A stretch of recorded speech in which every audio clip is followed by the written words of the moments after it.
Ashley Share from ShareLove.Fund, and today I'm going to go through a 10-minute introduction on Yoga Humanities with our Coursework manual.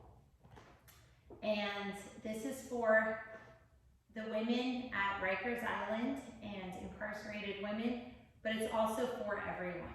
But ShareLove.Fund really wants to make education accessible so that people can earn degrees and be able to be empowered through gainful employment. So we're going to start with the history of yoga and with the origins of yoga.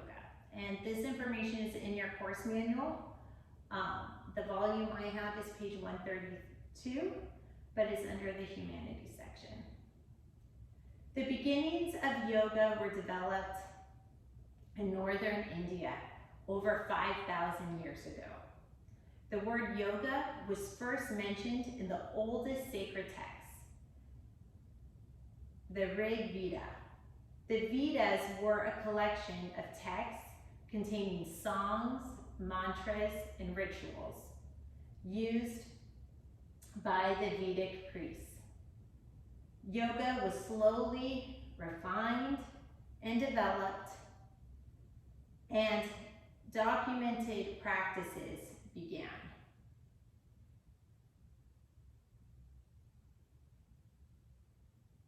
The most renowned yoga scriptures are in the Gita, and they were composed around 500 BCE.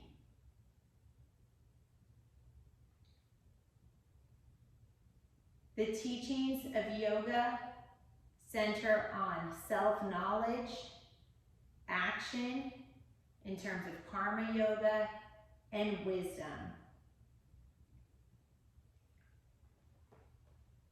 Now we will center on the discussion of the branches of yoga. That was the origins of yoga, and now we'll focus on the branches of yoga. There are 6 branches of yoga. In general, Westerners mainly practice one branch of yoga, which is Hatha Yoga. However, each branch offers its own path and in-depth learning, and it's important for the yoga teacher training degree to have an understanding of all the branches of yoga. First, Hatha Yoga. Hatha Yoga is the physical and mental branch. Hatha Yoga involves Asana, Pranayama practice. That's breathing. Prana means breath, and Asana are the yoga poses.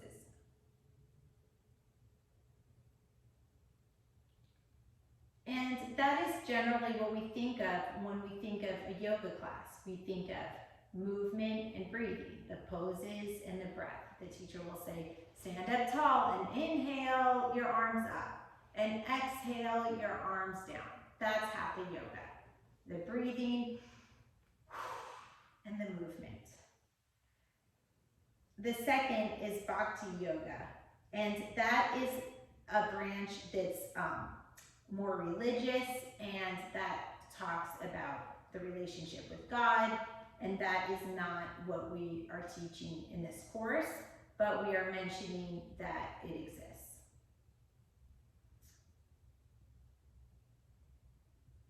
The Gita, which is a primary source for understanding the yoga philosophy, that source is dedicated to the worship of divine power and that part of yoga.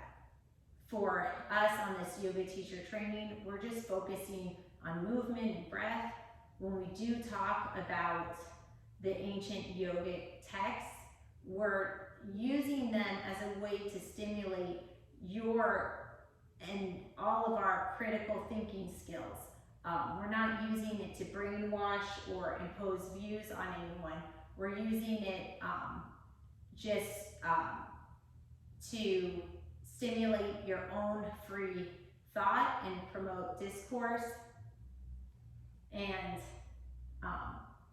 use it as a way to help you refine your own opinions by broadening your perspective. Jnana Yoga is a branch known for wisdom, introspection, and contemplation. The study of classical texts such as the Gita, the Vedas, are the basis. Fourth, Karma Yoga is the branch of yoga dedicated to service or action, and it's often referred to as selfless service. And you may have heard this term. People say, oh, you're gonna have good karma, you did something nice for someone, or someone saying, oh, you're gonna have bad karma because you did something not nice. So this concept of karma actually gets its own branch of yoga. And for those of you that don't know what karma is this idea that good deeds will be rewarded and bad deeds will be punished. Whether we are not here to validate any of these beliefs, we are here to discuss yogic philosophy because it is a requirement for a yoga teaching degree, and also we're discussing it as a way to beef up our analytic skills, beef up our critical thinking skills, and sort of as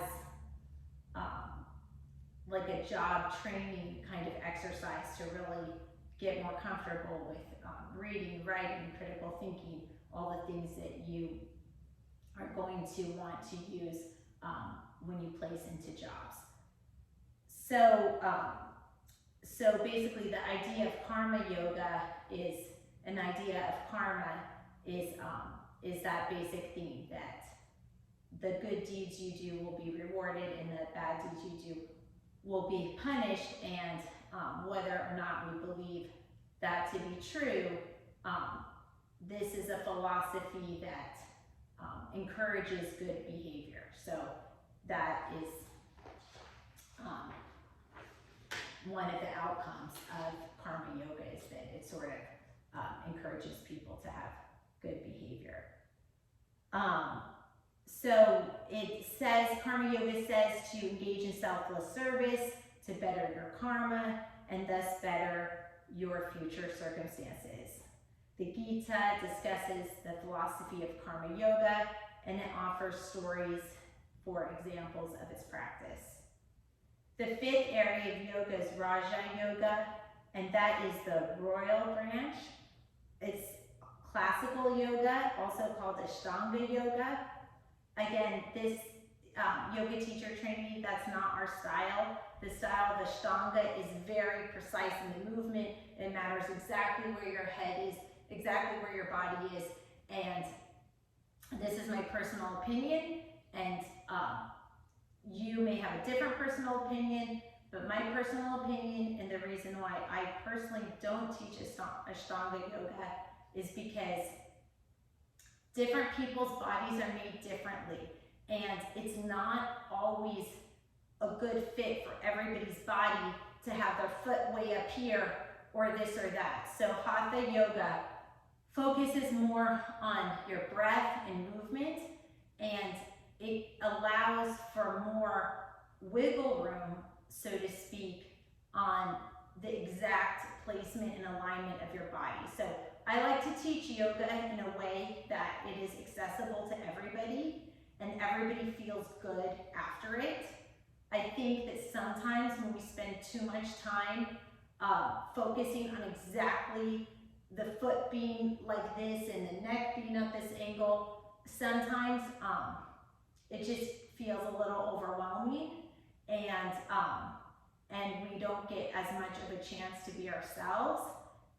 And so I like to just really boil it down to the basics, which Hatha Yoga, I believe, is more a simplified approach where you can just try to do the movements as best you can, try to keep your breath flowing and circulating as best you can, because in general, when we remember to breathe, we have better outcomes, we feel better, and we can be more reserved and we can make better decisions. So that's why I focus on Hatha. But anyway, but the Ashtanga Yoga is the 8 limbs of yoga, which we will discuss when we discuss the sutras. And the purpose is to calm the fluctuations of the mind as outlined by the Yoga Sutras. And the classical text, and the Yoga Sutras are the classical texts of this branch, which we will go through one by one. And Raja Yoga is sometimes viewed as the umbrella over Hatha Yoga because it encompasses the goals of Hatha Yoga.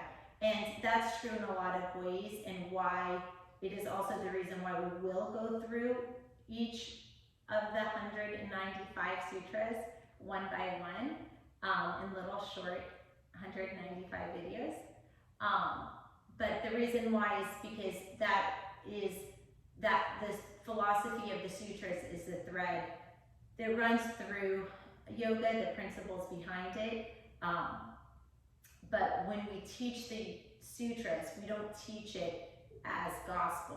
We teach it as a critical thinking exercise that you can agree with or not agree with. We don't put any moral weight on it. It's just more about refining your skills. The 6th area of yoga is Tantra Yoga. That's the ritual branch. It's a combination of practices and ideas. Tantra views the universe as the physical manifestation of pure consciousness, which connects all of us. Everything in existence is thus treated as such.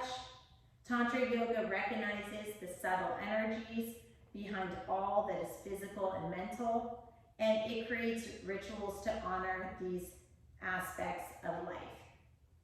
Now, we are not going to do Tantra Yoga. We are definitely not going to do any rituals. This is a very practical course to earn your teacher training degree, to empower you to know the basics of yoga, the foundations, where it came from, but this is not about brainwashing or having to believe anything. This is just about learning the moves, learning the breath, learning the physical anatomy, and learning the history of where it all came from. I'm going to jump up and end this video, which is part 1 of the yoga historical and aspects. Thank you.